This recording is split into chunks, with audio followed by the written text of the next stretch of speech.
Buenas tardes, bienvenidos a todos, queridos hermanos y hermanas. Tenemos el privilegio esta tarde de venir a la presencia de nuestro Dios y no todos tenemos el privilegio de estar en este lugar, pero sí todos de estar en la presencia de Dios por medio de su Espíritu, por medio de la obra que Él ha hecho en cada uno de nosotros. Así que también queremos saludar a todos aquellos que nos seguís viendo a través de la grabación del culto. Deciros que os echamos de menos, entendemos que aún no hayáis podido venir y esperamos que el Señor os siga bendiciendo. Oramos por vosotros. Me gustaría que empezásemos nuestra reunión en esta tarde, dejando a un lado todo pensamiento que podamos traer ahora mismo en nuestra mente para poder centrarlo en nuestro Dios. Y para ayudarnos vamos a cantar dos canciones, pero antes leer dos versículos en Jeremías capítulo 10. Jeremías capítulo 10, versículos 6 y 7. Es allí el profeta Jeremías haciendo esta afirmación verdadera. Jeremías 10, 6. No hay nadie como tú, oh Señor. Grande eres tú, y grande es tu nombre en poderío. ¿Quién no te temerá, oh Rey de las naciones? Porque esto se te debe. Porque entre todos los sabios de las naciones y en todos sus reinos no hay nadie como tú. Alabemos juntos a aquel que es nuestro Dios, nuestro Señor, quien nadie es como Él. Pongámonos en pie para alabarle.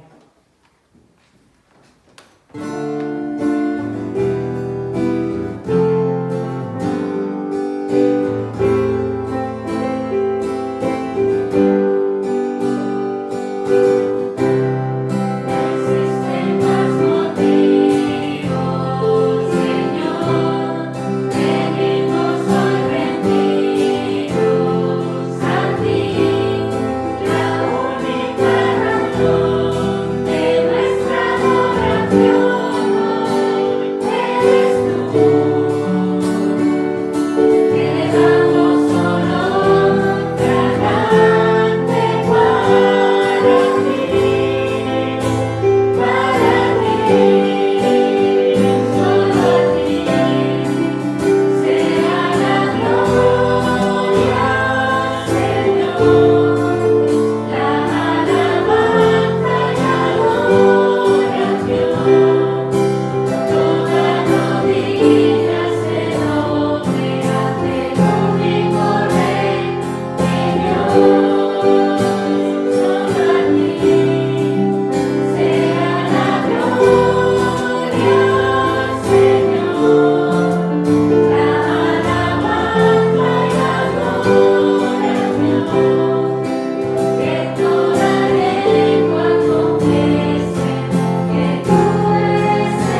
Bien, pues vamos a tener una oración y continuar nuestro estudio bíblico en la carta a los Filipenses. Oremos.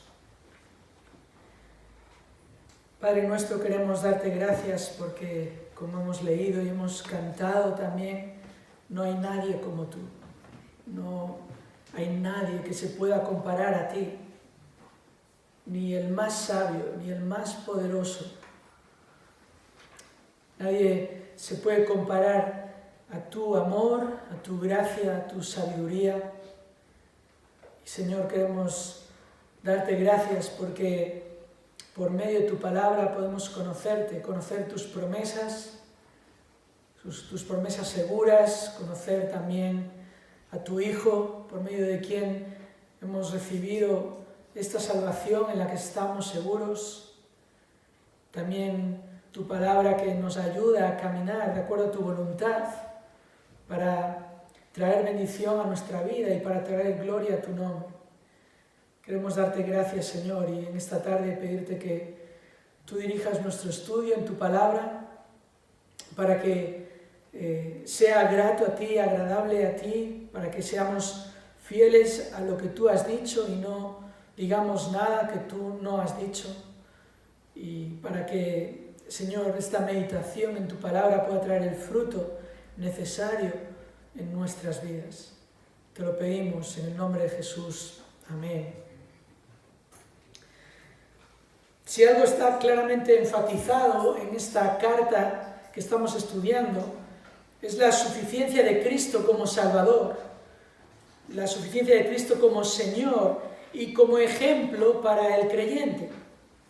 Y claramente vemos también que nuestra meta como creyentes, en esta carta se nos dice, es la semejanza a Cristo. En el capítulo 3 y versículo 12, Pablo dice allí, no que ya lo haya alcanzado o que haya llegado a ser perfecto, sino que sigo adelante a fin de poder alcanzar aquello para lo cual también fui alcanzado por Cristo Jesús. Yo mismo no considero haberlo ya alcanzado, pero una cosa hago, olvidando lo que queda atrás y extendiéndome a lo que está delante, prosigo hacia la meta para obtener el premio del supremo llamamiento de Dios en Cristo Jesús. Y Pablo ya había dicho en el capítulo 1 de esta carta, para mí el vivir es Cristo, capítulo 1, versículo 21, y el morir es ganancia. Pero si el vivir en la carne, esto significa para mí una labor fructífera, entonces no sé cuál escoger, pues de ambos lados me siento apremiado, teniendo el deseo de partir y estar con Cristo, pues eso es mucho mejor. Y sin embargo, continuar en la carne es más necesario por causa de vosotros. Por eso una de las razones por las que Pablo escribe esta carta es su deseo y su compromiso como apóstol de colaborar en el progreso espiritual de los filipenses, de hacer su parte en esta buena obra que Dios comenzó en ellos, ¿verdad? Capítulo 1, versículo 6, convencido precisamente de esto, que el que comenzó en vosotros la buena obra la perfeccionará hasta el día de Cristo Jesús. Y por eso en el versículo 9 dice, esto pido en oración, que vuestro amor abunde aún más y más en conocimiento verdadero y en todo discernimiento, a fin de que escojáis lo mejor, para que seáis puros e irreprensibles para el día de Cristo, llenos del fruto de justicia, que es por medio de Jesucristo para la gloria y alabanza de Dios. Y así es que al llegar al capítulo 4, en el versículo 1 encontramos a Pablo haciendo esta exhortación, hermanos míos, amados y añorados, gozo y corona mía, estad así firmes en el Señor. Firmes en el Señor. Pablo sabe que la meta de la estabilidad espiritual debe ser el objetivo de todo creyente, no el objetivo de los apóstoles o el objetivo de los ancianos de la iglesia, es el objetivo de todos los creyentes. Todos somos llamados a crecer espiritualmente.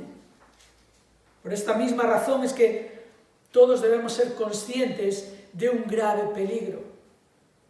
El peligro de la debilidad doctrinal, el peligro de la desnutrición espiritual. El Nuevo Testamento es claro en cuanto a este grave peligro para todo creyente. En Efesios capítulo 4, Pablo le recuerda ahí a los creyentes que Cristo dio a la iglesia dones que son primero apóstoles y profetas y luego evangelistas, pastores y maestros, a fin de capacitar a los santos para la obra del ministerio, para la edificación del cuerpo de Cristo. Y Pablo dice allí en Efesios 4:13, hasta que todos lleguemos a la unidad de la fe y del conocimiento pleno del Hijo de Dios. Todos, no solo los primeros, estos dones que Dios dio a la iglesia, estos hombres que dio a la iglesia para capacitar a los santos, todos los santos, todos los creyentes son llamados a crecer, a llegar a la unidad de la fe y del conocimiento pleno del Hijo de Dios, a la condición de un hombre maduro, a la medida de la estatura de la plenitud de Cristo. Pablo dice luego en el versículo 14, para que ya no seamos niños. Fijaos, reconocemos la ilustración aquí, ¿verdad? Niños en el sentido espiritual. Niños que pueden ser sacudidos por las olas y llevados de aquí para allá por todo viento de doctrina, por la astucia de los hombres, por las artimañas engañosas del error. Sino que, hablando la verdad en amor, crezcamos en todos los aspectos en aquel que es la cabeza, es decir, Cristo, de quien todo el cuerpo, bien ajustado y unido por la cohesión de las coyunturas, conforme al funcionamiento adecuado de cada miembro, produce el crecimiento del cuerpo para su propia edificación en amor. El gran predicador inglés del siglo XX, Martin Lloyd-Jones, dijo, siempre encuentro que aquellos que son llevados por todo viento de doctrina son aquellos mismos que son muy perezosos para estudiar la doctrina. Hermanos, nuestra estabilidad espiritual depende de nuestro compromiso con el estudio y la meditación de las Escrituras. Y eso es precisamente lo que Pablo va a enfatizar en el pasaje que vamos a estudiar hoy, en Filipenses capítulo 4 y versículos 8 al 9. Ahora, en esta sección que estamos estudiando, en los versículos que van del 1 al 9, Pablo está resaltando la importancia de la consistencia del creyente, la importancia de la estabilidad espiritual del creyente. Y por medio de este pasaje estamos considerando 5 pasos específicos para progresar en nuestra estabilidad espiritual. Vimos en los versículos 2 y 3 que el primero de estos pasos es promover la unidad. Pablo identifica un problema que había en aquella iglesia entre dos mujeres que no vivían en armonía, que no eran de un mismo sentir. Cuando Pablo en el capítulo 2 ya había exhortado que precisamente los creyentes se caracterizan por tener un mismo sentir, una misma actitud, la actitud que Cristo ejemplificó. Y por eso es tan importante la unidad, porque la falta de unidad va a traer inestabilidad espiritual a la iglesia. Por eso somos llamados a mantener y promover esta unidad que ya tenemos en Cristo. No tenemos que crear nosotros la unidad, porque Cristo es quien la creó al salvarnos y añadirnos a su iglesia. Estamos unidos en Cristo. La exhortación ahí en el versículo 2, luego a Evodia y a Síntique que vivan en armonía en el Señor. Es el Señor quien nos ha dado esta unidad que el enemigo trata de debilitar, esta unidad que nosotros, con esfuerzo personal, al enfocarnos en la semejanza a Cristo y con un esfuerzo colectivo de vivir de acuerdo al ejemplo de Cristo, mantenemos. También vimos en el versículo 4 que el segundo paso para progresar en nuestra estabilidad espiritual es persistir en el gozo que tenemos al estar en Cristo. Gracias a nuestra posición en Cristo, podemos experimentar este gozo que va más allá de circunstancias externas. Porque lo que ha ocurrido en nosotros internamente es algo del Espíritu de Dios, es algo que Dios ha hecho de manera que nadie lo puede deshacer. De manera que el que está en Cristo tiene todas las bendiciones de Cristo, todas las promesas en Cristo. Tiene al Espíritu Santo con el cual Dios nos selló para salvación, y por eso este gozo no solo lo tenemos, sino que crece cuanto más conocemos y contemplamos la obra y la personalidad de nuestro Dios. Vimos el tercer paso en el versículo 5, promover la unidad, persistir en el gozo, procurar la gentileza. Pablo habla aquí de una virtud completa, una gran virtud que se manifiesta en mansedumbre, en misericordia, en compasión, en benevolencia, en amabilidad, en afabilidad. Una virtud que es el poder de Dios obrando en nosotros.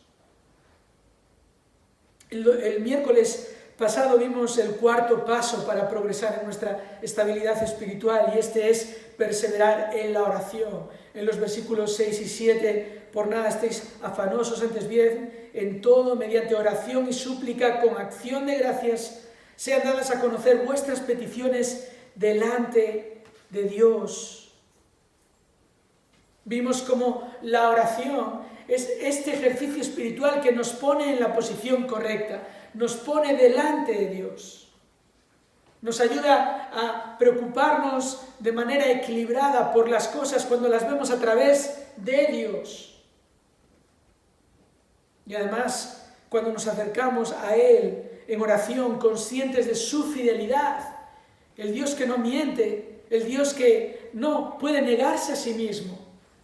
Y también cuando nos acercamos agradecidos por su gracia, por su amor, por tantas cosas, y con la garantía de su paz, la paz que sobrepasa todo entendimiento, que guarda, que protege nuestros corazones y nuestra mente en Cristo Jesús. Ahora, el último paso que Pablo describe aquí para progresar en nuestra estabilidad espiritual es permanecer en la verdad. Promover la unidad, persistir en el gozo, procurar la gentileza, perseverar en la oración y permanecer en la verdad. Fijaos, leamos el pasaje Filipenses capítulo 4, versículo 8. Por lo demás, hermanos, todo lo que es verdadero, todo lo digno, todo lo justo, todo lo puro, todo lo amable, todo lo honorable, si hay alguna virtud o algo que merece elogio, en esto meditad.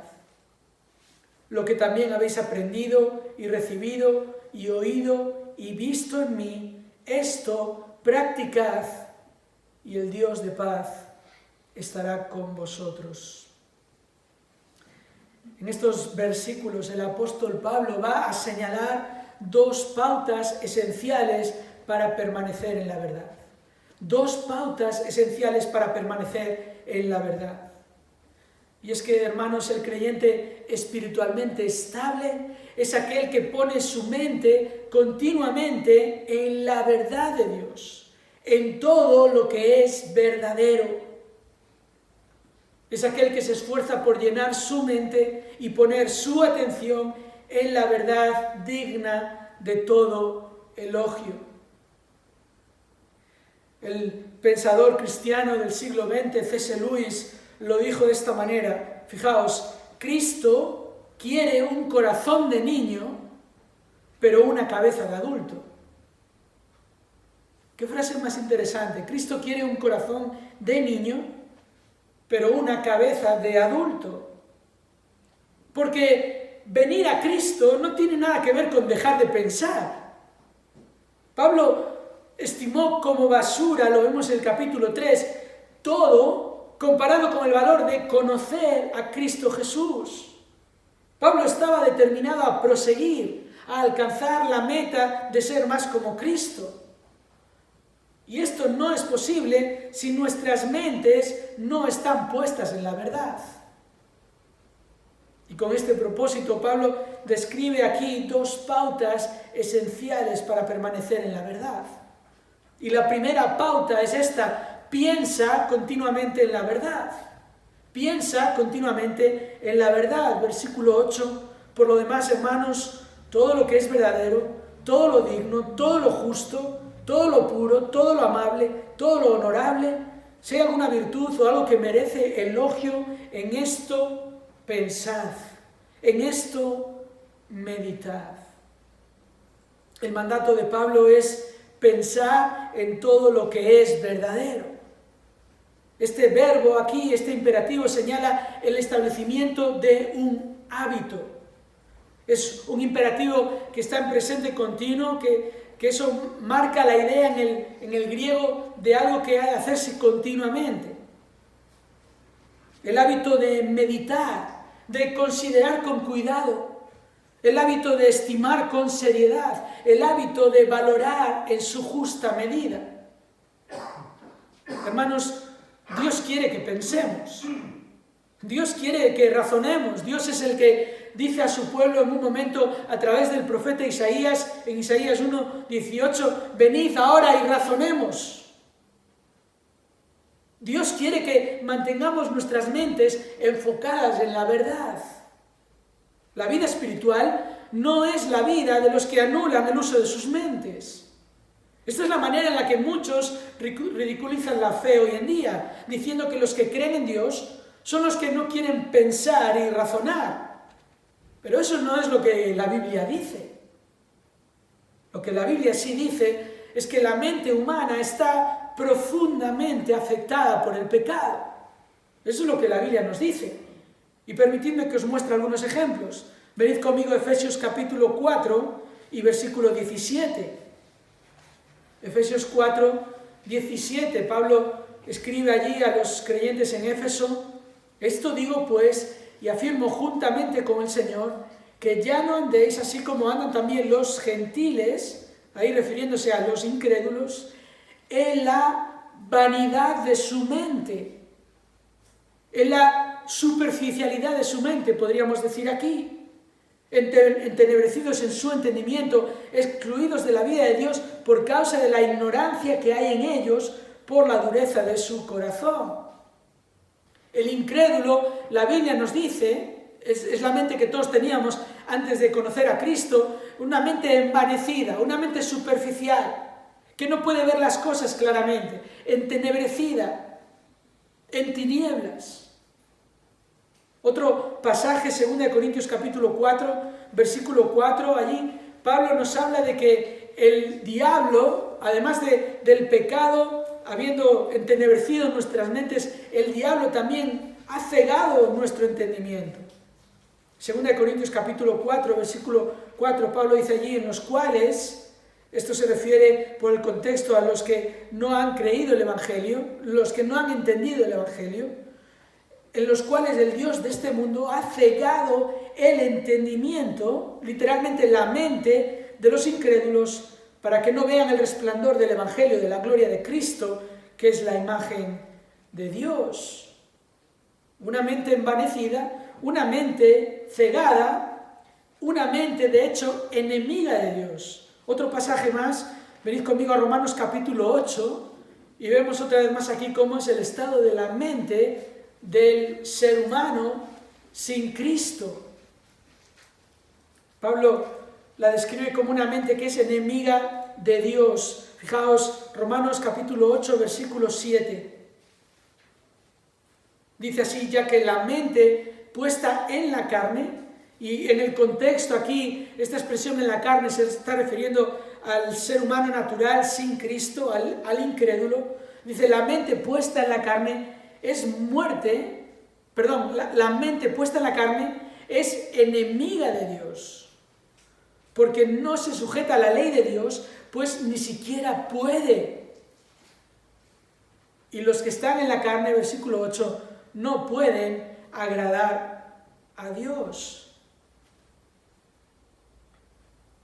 La Biblia no dice que los incrédulos no pueden pensar, o no piensan, o no pueden razonar, no dice eso. La Biblia nos recuerda que el efecto del pecado es profundo, de manera que nuestra mente, aunque piensa y razona, no piensa bien con respecto a Dios. El problema del ser humano es que su mente está predispuesta a rechazar a Dios. Su intención es restringir la verdad de Dios. Fijaos en el capítulo 1 de Romanos. Romanos capítulo 1, versículo 18. Allí Pablo dice, y es realmente donde comienza este argumento que llega aún hasta el capítulo 8. Pablo dice, la ira de Dios se revela desde el cielo contra toda impiedad e injusticia de los hombres que con injusticia restringen la verdad. ¿Por qué? Versículo 19, porque lo que se conoce acerca de Dios es evidente dentro de ellos, pues Dios se lo hizo evidente, porque desde la creación del mundo sus atributos invisibles, su eterno poder y divinidad se han visto con toda claridad, siendo entendidos por medio de lo creado, de manera que no tienen excusa.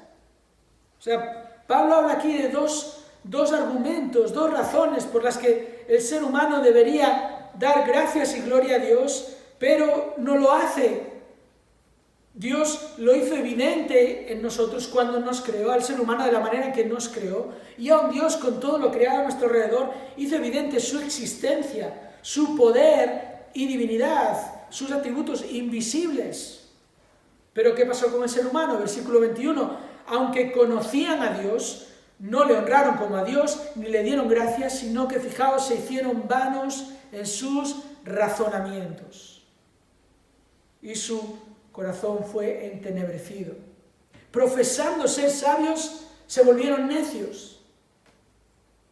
Y luego Pablo habla ahí de dos grandes cambios que el ser humano hace. Versículo 23, cambiar la gloria de Dios por la imagen de las criaturas. Y el versículo 25, cambiar la verdad de Dios por la mentira, para adorar y servir a la criatura en lugar del Creador. Ese es el problema de la mente humana. Su intención es restringir la verdad, su motivación es adorar a la criatura, su condición es esclavitud. Realmente la mente del incrédulo es esclava del pecado.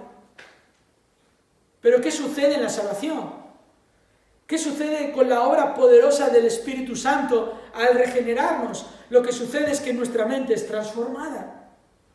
En la salvación, además del perdón eterno, recibimos también la restauración profunda de nuestras mentes para pensar libremente. Ya no pensamos como esclavos del pecado, como esclavos de nosotros mismos. Ya no razonamos neciamente ni pensamos en medio de las tinieblas. Volvemos a Efesios capítulo 4 y allí lo vemos. Pablo dice en Efesios capítulo 4, versículo 20, pero vosotros no habéis aprendido a Cristo de esta manera. Qué interesante, no habéis aprendido a Cristo de esta manera, si en verdad lo oísteis y habéis sido enseñados en Él, conforme a la verdad que hay en Jesús, que en cuanto a vuestra anterior manera de vivir, os despojéis del viejo hombre que se corrompe según los deseos engañosos y que seáis renovados en el espíritu de vuestra mente. Es una mente renovada. Es una mente ahora llena de luz, iluminada. Fijaos, otro ejemplo es 1 Corintios capítulo 2. 1 Corintios capítulo 2 y versículo 6. Son varios versículos los que vamos a leer, pero nos lo muestran claramente cómo ahora el creyente tiene una mente iluminada. Ya no es una mente cegada, es una mente que ve con claridad. Pablo dice allí en 1 Corintios 2, 6, sin embargo, hablamos sabiduría entre los que han alcanzado madurez, y Pablo utiliza aquí esta palabra madurez refiriéndose a la salvación. Y dice, hablamos sabiduría, pero no una sabiduría de este siglo, ni de los gobernantes de este siglo, que va desapareciendo, sino que hablamos sabiduría de Dios en misterio, la sabiduría oculta que desde antes de los siglos Dios predestinó para nuestra gloria. La sabiduría que ninguno de los gobernantes de este siglo ha entendido, porque si la hubieran entendido, no habrían crucificado al Señor de gloria. Sino como está escrito, cosas que ojo no vio, ni oído oyó, ni han entrado al corazón del hombre, son las que Dios ha preparado para los que le aman. Fijaos, versículo 10, pero Dios nos lo reveló por medio del Espíritu, porque el Espíritu todo lo escudriña, aún las profundidades de Dios.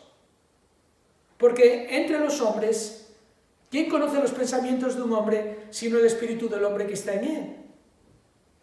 Asimismo, nadie conoce los pensamientos de Dios sino el espíritu de Dios. Y fijaos, nosotros hemos recibido no el espíritu del mundo, sino el espíritu que viene de Dios, para que conozcamos lo que Dios nos ha dado gratuitamente.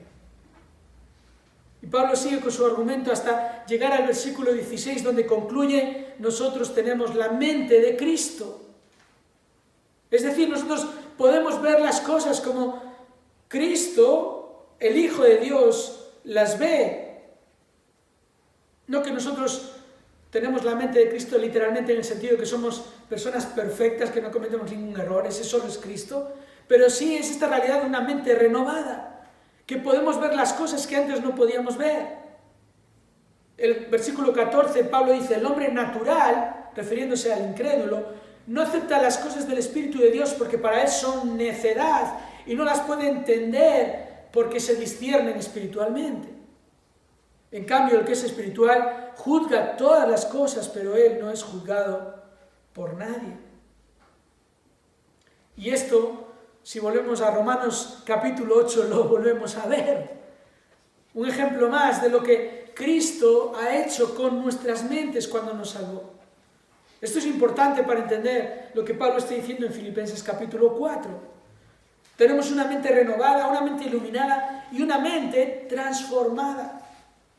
Antes leímos Romanos capítulo 8, versículos 7 y 8. Vamos a leer ahora los versículos 5 y 6. Pablo dice allí: porque los que viven conforme a la carne ponen la mente en las cosas de la carne, pero los que viven conforme al Espíritu en las cosas del Espíritu. Porque la mente puesta en la carne es muerte, pero la mente puesta en el Espíritu es vida y paz. Esa es la mente del creyente, y por eso luego Pablo, al llegar al capítulo 12 y comenzar sus exhortaciones prácticas después de toda su enseñanza hasta el capítulo 12, dice allí en el versículo 2: no os conforméis a este siglo, sino transformaos mediante la renovación de vuestra mente.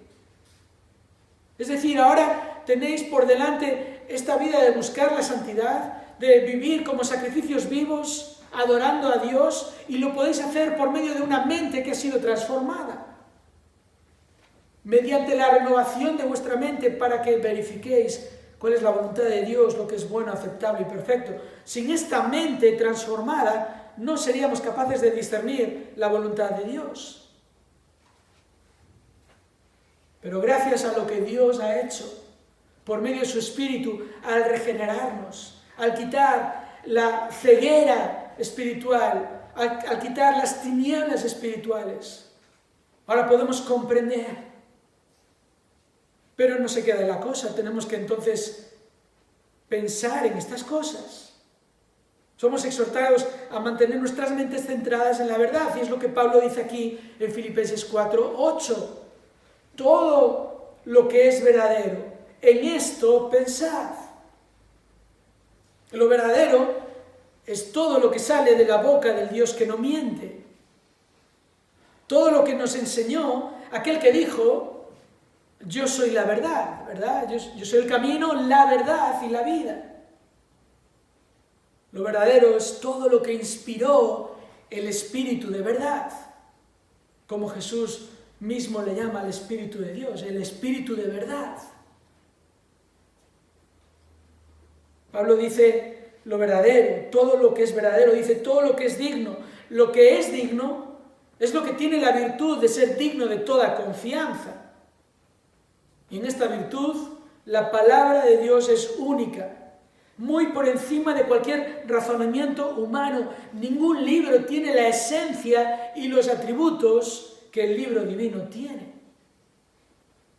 Por eso, en el Salmo 138, versículo 2, el salmista allí dice esta palabra, esta expresión. Fijaos, Salmo 138, versículo 2: porque has engrandecido tu palabra conforme a todo tu nombre. Me postraré hacia tu santo templo y daré gracias a tu nombre por tu misericordia y tu fidelidad, porque has engrandecido tu palabra conforme a todo tu nombre. La palabra de Dios está a la altura de Dios. Es lógico, es natural pensar así. Si es lo que Dios ha dicho, tiene que tener los atributos de Dios y por lo tanto es digno de toda confianza. Y Pablo dice todo lo justo. Lo justo es todo lo correcto. Se refiere a lo que es correcto, a lo que está libre de error y por eso nunca conduce al error. Y por eso también, si lo queréis anotar, tenemos pasajes en la Escritura como el Salmo 19, versículo 7, que dice: la ley del Señor es perfecta. O dice: el testimonio del Señor es seguro, los preceptos del Señor son rectos, el mandamiento del Señor es puro, el temor del Señor es limpio, los juicios del Señor son verdaderos, todos ellos justos. Es la palabra de Dios, lo verdadero, lo digno, lo justo, todo lo puro. Cuando Pablo habla de todo lo puro se refiere a lo que no ha sido adulterado ni manipulado. Y en esto los creyentes tenemos la confianza de que toda la Escritura es inspirada por Dios. Literalmente sale de la boca de Dios. Sin mediación, es Dios hablando. Cada palabra de la Escritura es palabra de Dios. Por eso el apóstol Pedro, al escribir su primera carta, exhorta a los creyentes: desead como niños recién nacidos la leche que espiritual, no adulterada, la leche pura de la palabra de Dios. Lo verdadero, lo digno, lo justo, lo puro, lo amable, dice Pablo. Y esta es una palabra interesante y única en la Escritura. Realmente Pablo se está refiriendo aquí a lo que es deseable, a lo que es agradable, en el sentido de que sus efectos nunca defraudan. Por eso varias veces en los salmos encontramos expresiones como: cuán dulces son a mi paladar tus palabras. Salmo 119, 103. Más que la miel a mi boca.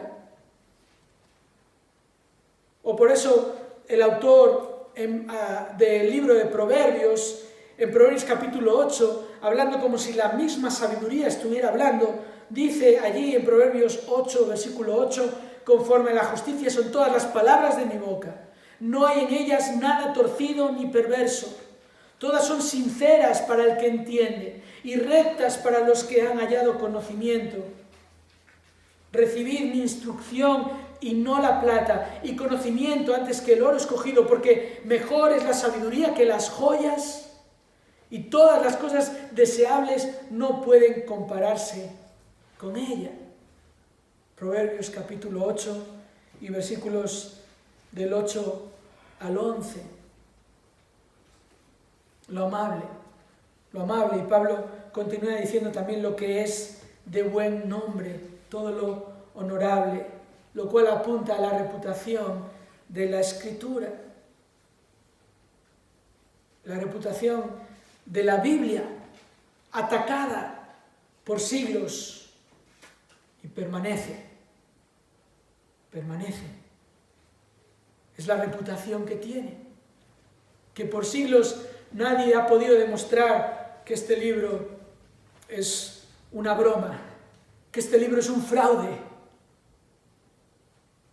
¿Qué puede ser comparado con la palabra de Dios en virtud o en elogio? La palabra de Dios tiene los atributos de Dios, tiene la excelencia de Dios, tiene la fiabilidad de Dios.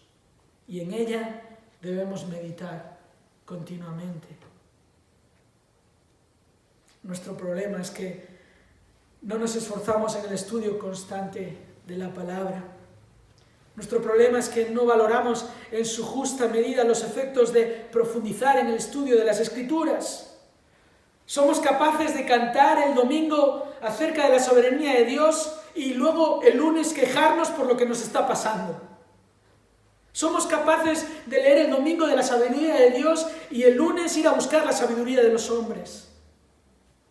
Nuestro problema es que somos tardos para oír, prontos para hablar, pero tardos para oír.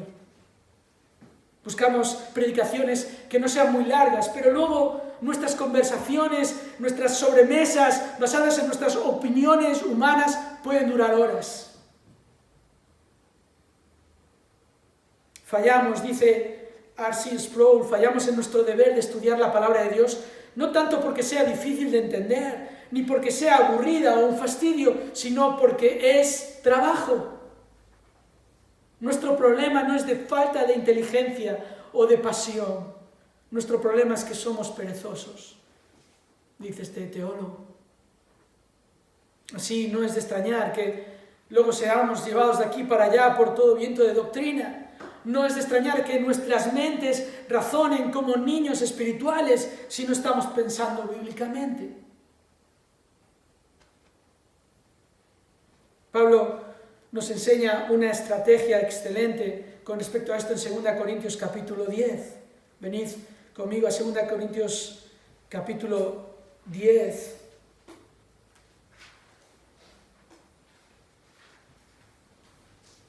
Dice Pablo allí en 2 Corintios 10, versículo 3, pues aunque andamos en la carne, refiriéndose a nuestra vida física, nuestra vida en este mundo, no luchamos según la carne. Fijaos qué interesante lo que dice Pablo aquí, porque las armas de nuestra contienda no son carnales, sino poderosas en Dios para la destrucción de fortalezas, destruyendo especulaciones y todo razonamiento altivo que se levanta contra el conocimiento de Dios y poniendo todo pensamiento en cautiverio a la obediencia de Cristo y estando preparados para castigar toda desobediencia cuando vuestra obediencia sea completa. La lucha, hermanos, es en el terreno de la mente. Especulaciones, razonamientos altivos, fortalezas mentales construidas con mentiras humanas. Y ante esto, el creyente tiene la capacidad de tomar cada uno de estos pensamientos y llevarlos cautivos a la obediencia de Cristo.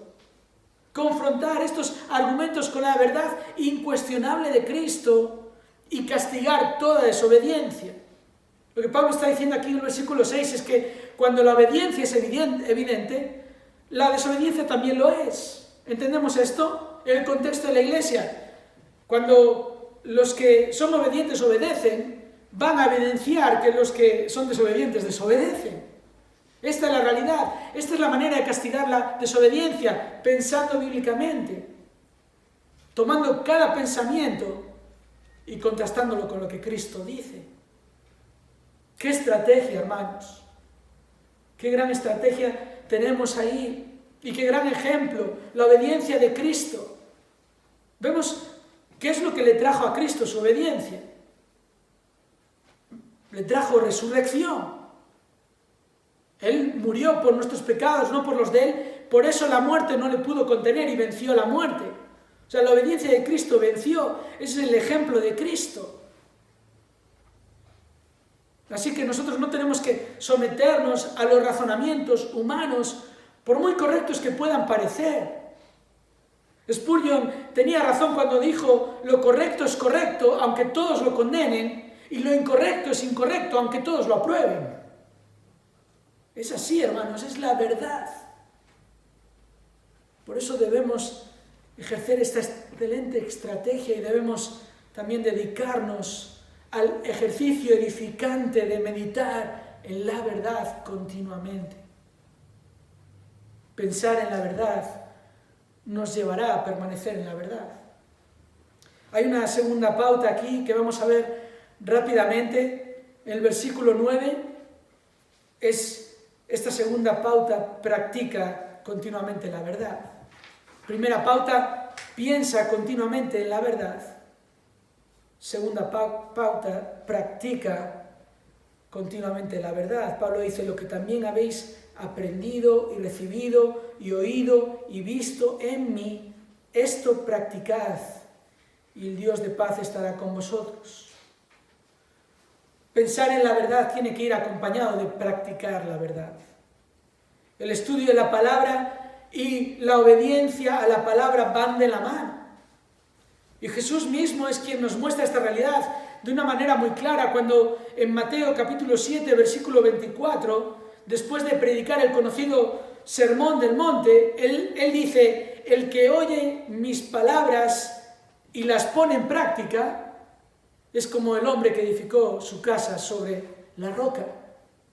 Estabilidad. Pero ¿qué dice Jesús ahí? No el que oye, no el que piensa en estas cosas solamente, sino el que las pone en práctica.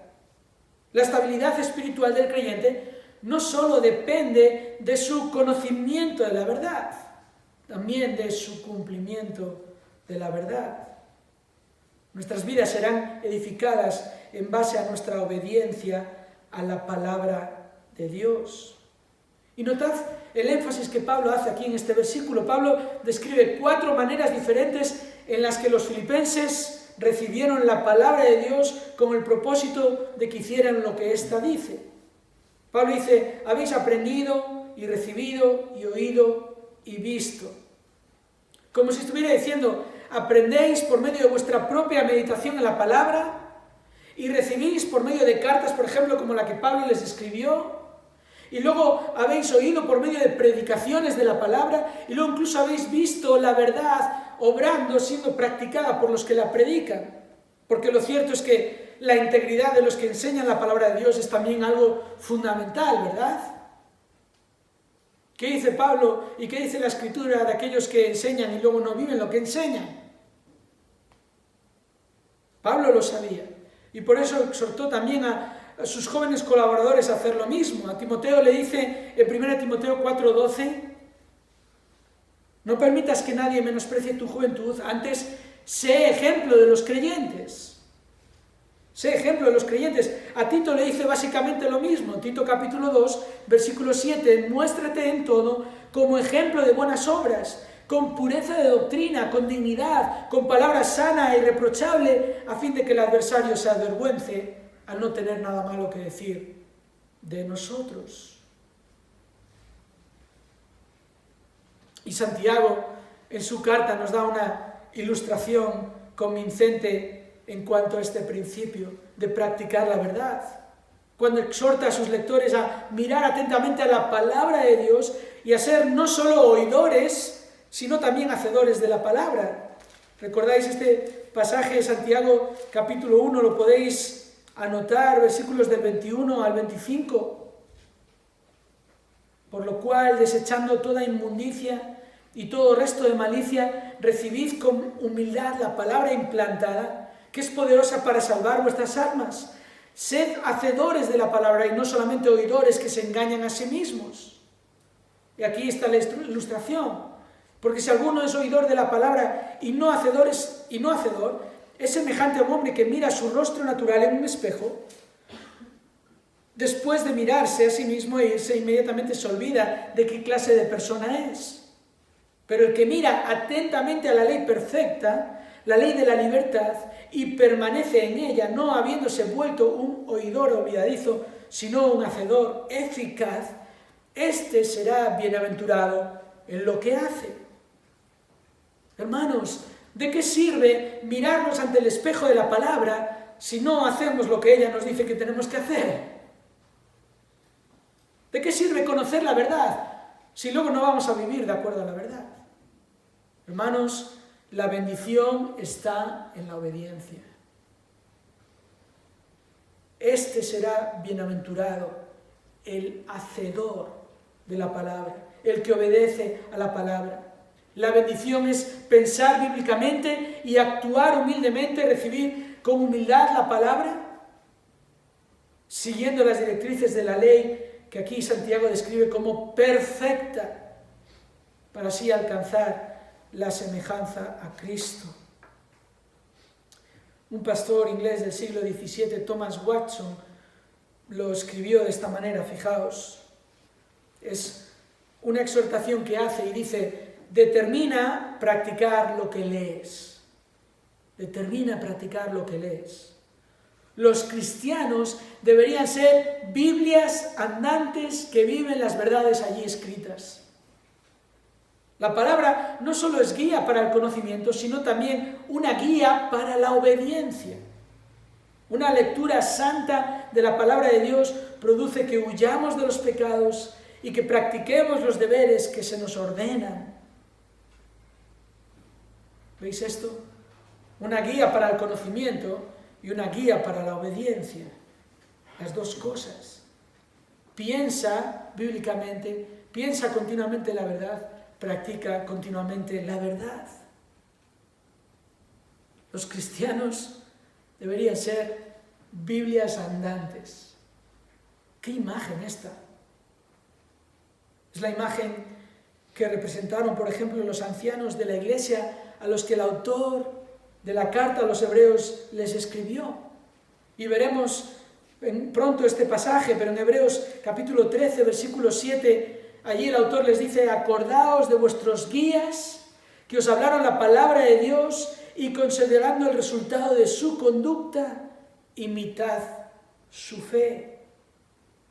Un ejemplo más de esta exhortación bíblica a imitar a los que practican continuamente la verdad. Aquí está la conexión. Los que os hablaron la verdad, la palabra de Dios, y los que vivieron por la palabra de Dios. Considerad el resultado de la conducta. Aquellos que enseñaron eran aquellos que creían en la verdad de Dios y vivían de acuerdo a la verdad de Dios. Y por eso hay que imitarles, como Pablo dice aquí en Filipenses también, a estos creyentes: lo que habéis oído y visto en mí, esto practicad. Es la combinación de enseñanza de la palabra y lealtad a la palabra,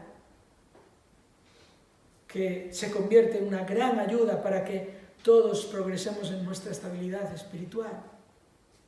Y además de todo esto, así como vimos el miércoles pasado que perseverar en la oración tiene como resultado precioso la paz de Dios guardando nuestras mentes y nuestros corazones, también ahora al permanecer en la verdad obtenemos el precioso resultado de la presencia de Dios.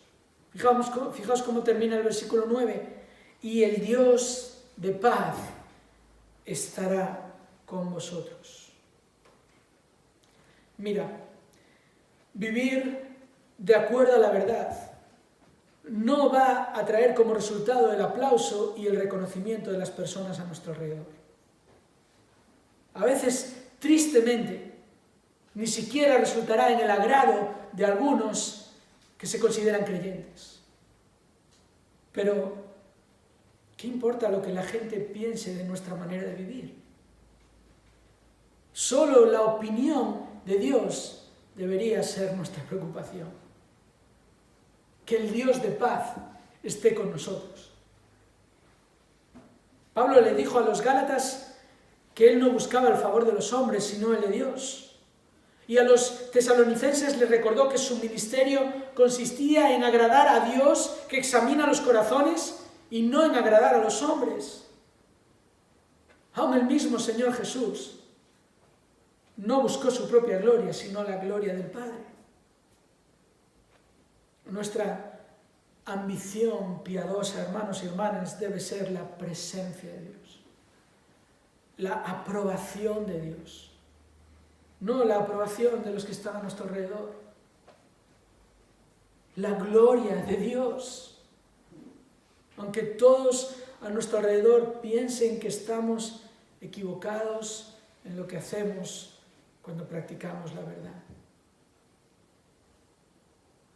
Como dijo John Knox, reformador escocés del siglo XVI, un hombre con Dios siempre es la mayoría. Un hombre con Dios siempre es la mayoría. Si no permanecemos en la verdad, seremos fácilmente arrastrados por falsas doctrinas. Seremos sutilmente engañados por la sabiduría humana. Y seremos peligrosamente desviados por la falsamente llamada ciencia.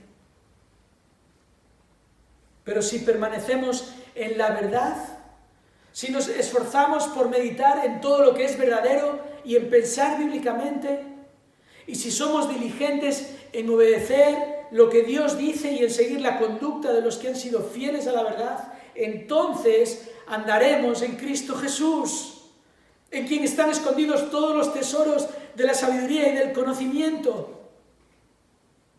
Y andaremos en Él firmemente arraigados y edificados, como veíamos este domingo pasado en Colosenses capítulo 2.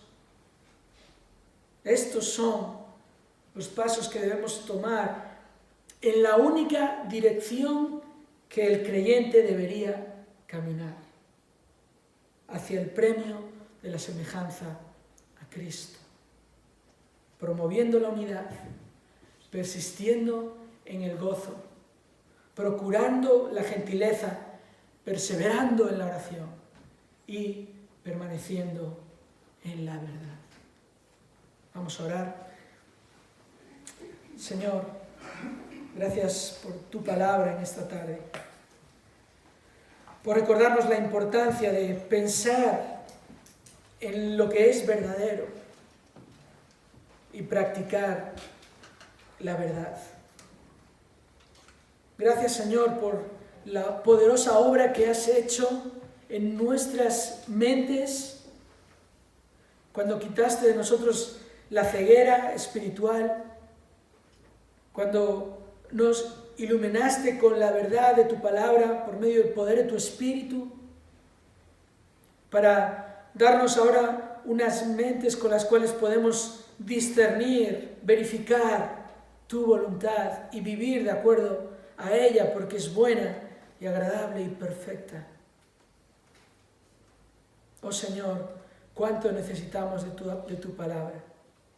Ayúdanos a valorarla en su justa medida. Ayúdanos a recordar este peligro que nos acecha, el peligro de la debilidad doctrinal, el peligro de la desnutrición espiritual. Y que aprovechemos cada oportunidad, Señor, que tú nos das para leer tu palabra, para meditar en ella, para escucharla cuando es enseñada, aún para ver a aquellos que viven de acuerdo a lo que ella dice, para seguir su ejemplo, para que tú, Señor, el Dios de paz, estés con nosotros. Te lo pedimos en el nombre de Jesús. Amén.